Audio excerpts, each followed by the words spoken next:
করব আনারসের চাটনি। তার জন্য নিয়ে নিয়েছি দুটো এরকম বড় বড় সাইজের আনারস। হ্যালো বন্ধুরা, আমি মাম্পি আর কুইন মাম্পি ভিলেজ ফুডে সবাইকে জানাই স্বাগত। দেখো বন্ধুরা, আজকে আমি চলে এসেছি আমাদের আনারস বাগানে। দেখো আমাদের বাগানে কতগুলো আনারস হয়েছে। এর মধ্যে থেকে আমি নিয়ে নেব দুটো আনারস। আজ করব আনারসের চাটনি। তার জন্য নিয়ে নিয়েছি দুটো এরকম বড় বড় সাইজের আনারস।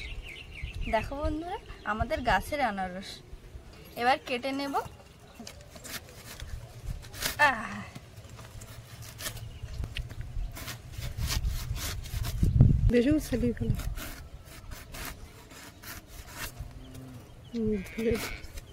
এরকম করে আমি কেটে নিচ্ছি।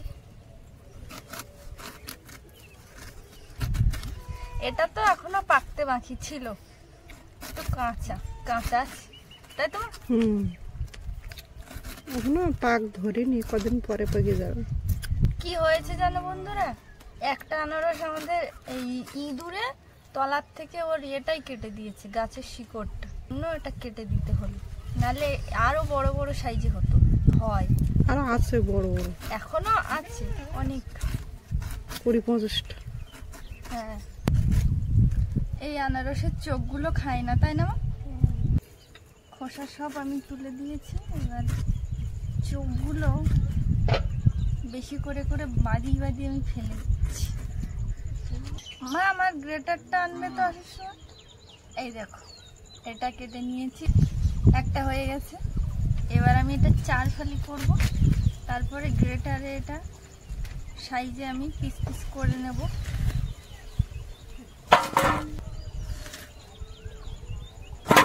আরেকটাই ইঁদুর দেখো কি করেছে, এখান দিয়ে খেয়ে নিয়েছে। এই দেখো, কি আর বলবো, আমার গনু দাদার বাহন, ওই জন্য আর কিছু বলবো না, ইঁদুর খাক।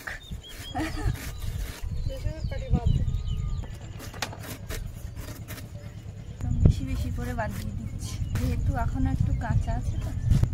ও কি সুন্দর স্মেলটা, দেখি ছুরি দিয়ে চোখগুলো বের করে দিত। চোখ বাবু বেরিয়ে যাও, এমভাবে হয়। ছুরি দিয়ে এইদিকে কাটলাম, এদিকে কাটলাম, চোখ বেরিয়ে গেল। বের করছি, দেখো ভালো না? ভালো দেখাচ্ছে, সুন্দর দেখাবে। আমার চোখটাও তো বেরিয়ে যাচ্ছে না, চোখ বেরিয়ে গেছে না, কি সুন্দর। দেখো বন্ধুরা, এই দেখো। যাই হোক, এটা আমার কাটা হয়ে গেছে। এবার আমি গ্রেটারে গ্রেট করে নেব। আর মাঝখানের এই অংশগুলো আমি রেখেছি, কারণ এইটা ধরে গ্রেট করতে সুবিধা হবে, সেই জন্য। একটা গ্রেটার নিয়ে নিয়েছি, এবার আমি সব কেটে নেব। এইভাবে আমি গ্রেট করে নিচ্ছি।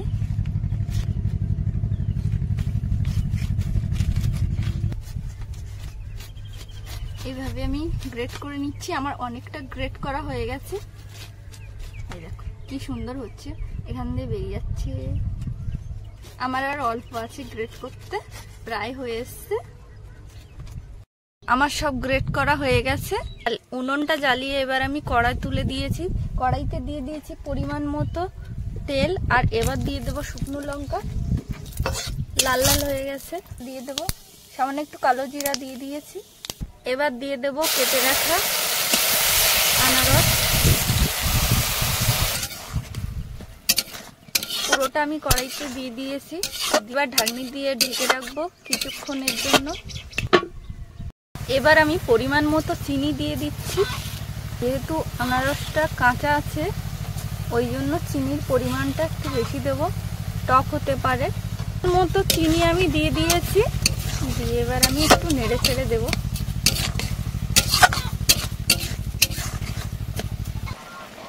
সামান্য পরিমাণ মতো লবণ দিয়ে দিচ্ছি। আর আমি দিয়ে দেবো তেঁতুলের পাল্পটা। এটা পুরানো তেঁতুল তো, দিয়েছি তো কালারটাই চেঞ্জ হয়ে গেল রে। ইস, কি হয়ে গেল কালারটা। চাটনি আমার হয়ে গেছে, এবার আমি নামিয়ে দেব।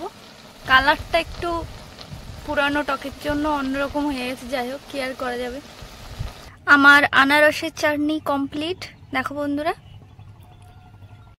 এবার আমার আনারসের চাটনিটা একটু চেক করে দেখি।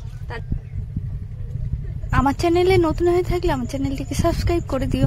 আর এই রেসিপিটা কেমন লাগলো কমেন্ট করে জানিও। ভিডিওটি ভালো লাগলে লাইক দিও। খেতে কিন্তু ভালোই লাগছে, আমি নিজে বানিয়েছি বলে বলছি না, খেতে সত্যিই ভালো হয়েছে। শুধু পুরানো টাকের কালারটার জন্য একটু কেমন একটা দেখাচ্ছে, যাই হোক আদারওয়াইজ ভালোই লাগছে, টেস্ট কিন্তু ভালোই হয়েছে।